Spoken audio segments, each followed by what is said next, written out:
गुरुवार को चौराहा थाना अंतर्गत दुआरी तालाब से अतिक्रमण हटाने की कार्रवाई प्रशासन ने की थी। सभी के मकान जमींदोज कर दिए गए थे। करीब 2 दर्जन मकान जमींदोज किए गए थे। इस कार्रवाई के बाद प्रभावित लोग शुक्रवार को सभी कलेक्ट्रेट पहुंच गए।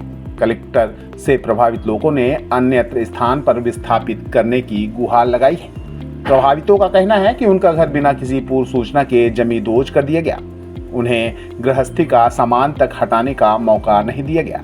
इसके कारण घर के नीचे ही उनका खाने पीने से लेकर सोने तक का सामान दब गया। सब कुछ नष्ट हो गया है।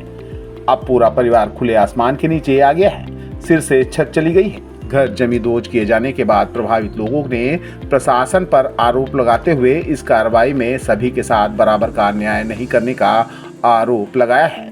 प्रभावितों का कहना है कि जिनके बड़े मकान थे उन्हें छोड़ दिया गया। सिर्फ छोटे और गरीबों को ही प्रभावित किया गया है। अब प्रशासन उनकी मदद भी नहीं कर रहा है। शुक्रवार को छोटे छोटे बच्चों के साथ महिलाएं पुरुष कलेक्ट्रेट पहुंचे थे। इनमें कई छात्राएं थीं जो स्कूल के ड्रेस में थीं। वह कलेक्टर के पास गुहार लगाने पहुंचे थे। कलेक्टर से अन्यत्र जगह पर विस्थापित किए जाने की मांग की जा रही है। कौन सी क्लास में पढ़ती है? 9th। अभी एग्जाम चल रहे हैं। Yes sir. आपके घर गिरा दिए गए, हाँ।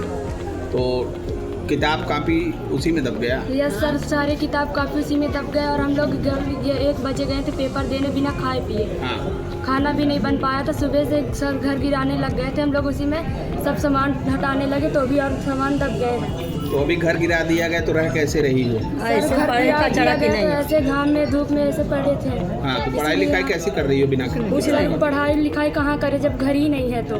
हाँ। पढ़ाई लिखाई कहाँ हम लोग करें? रोड में बताइए सर, हम लोग कहाँ जाएं? स्कूल में रहें कि अब रोड में जाएं? हम लोगों के पास 2 ही चारा बचे हैं। अब स्कूल जाना बंद कर दी? हाँ, अब कल पेपर है। बताइए सर, हम हमारा सामाजिक विज्ञान का पेपर हम पढ़ें कि इस घर का देखें या फिर कहीं जाएं रहने के लिए? मम्मी पापा लोग के पास ज़मीन नहीं है। जितनी थी उसी में सबको बांट दिया गया। हमारे बब्बा की 6 बच्चे हैं, उन्हीं में सबको बांट दिया गया। 2-2 डिसमिल थी। तो ये क्या शिकायत लेके आई है? ये शिकायत लेके आएगा कि हम लोग तो गरीब हैं। एक तरफा हमेशा क्यों देखा जाता है गरीबों को? हम लोगों का घर बना है, बड़े को भी बना है और गरीबों को भी बना है। गिराए हैं जब तो गरीबों को भी गिराना चाहिए और बड़े आदमी को भी गिराना चाहिए। ऐसा वो क्यों नहीं किए? मेरे कहने का मतलब मेरे को कलेक्टर से यही वो चाहिए मदद कि हमको और उनको क्यों एक तरफा देखा गया। मतलब आपका कहना है कि जहाँ पे गिराया गया है तो आप लोगों का गिराया गया, बाकी छोड़ दिया? बाकी छोड़ दिया गया है। बताइए। और हम लोगों को जो कुछ बोलने की भी जरूरत थी, हम लोग बोल भी सकते थे कि मेरा घर गिर रहा है, तो क्यों वो हम लोगों को ले जाके थाने में बंद कर दिया गया? कौन ले गया था?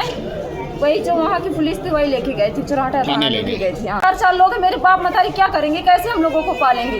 रोड में रह के हम लोगों को पालेंगे वो? क्या नाम है आपका? मेरा रूपा साकेत नाम है। क्या शिकायत लेके आए हैं? सर, हम लोग का घर गिरा दिया गया।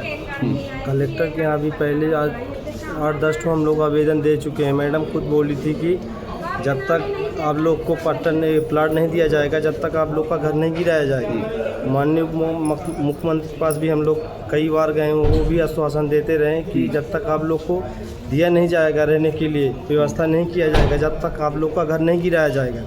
लेकिन हम लोग का घर गिरा दिया गया सर। और हमारे छोटे छोटे बच्चे पेपर चल रहा है। हम लोग बताए क्या करें, कहाँ जाए? कितने दिनों से आप लोग रह रहे थे वहाँ? 40-50 साल से, 34 साल के सर। हाँ। हमारी कि जो ऐसे तालाब पुखरी हैं उनको खाली कराया जाए। और आप लोगों का नोटिस भी दी गई, और लेकिन आपके साथ विसंगत ये है कि आपकी ज़मीन नहीं है। तो सरकार इनको कहीं व्यवस्था करवा दें और ये लोग वहाँ से हटने के लिए तैयार हैं। सरकार ने हटाने के लिए दे दिया, लेकिन उनके लिए वैकल्पिक व्यवस्था नहीं की गई। जब उनके लगे पास में अगर रहने की जगह नहीं है तो वो कहाँ जाएंगे? मेरी बातचीत SDM रीवा SDM से हुई तो वो उन्होंने ये कहा कि इनके पास सबके पास ज़मीन है मैडम, और ज़मीन का हमने पूरा परीक्षण करवाने के बाद ये फैसला लिया। तो ज़मीन अगर होती तो वो शासकीय ज़मीन में क्यों घर बनाते? अब इनका रिकॉर्ड तो हम देखे नहीं है, रिकॉर्ड उनसे भी नहीं मंगा के देखे हैं, तो या इसमें ज़्यादा हम कुछ नहीं कह सकते हैं। लेकिन मैं यहाँ के माननीय विधायक और प्रदेश के उप मुख्यमंत्री जी से बात करूँगी इस संबंध में, और इनको लेके साथ में बैठूँगी और जो भी होगा इनके पक्ष में निर्णय होगा, ऐसा मैं आश्वस्त करती हूँ आपको। जब तक इनकी व्यवस्था नहीं हो जाती तब तक ये कहाँ रहेंगे? क्या व्यवस्था की जा रही है आप लोगों को?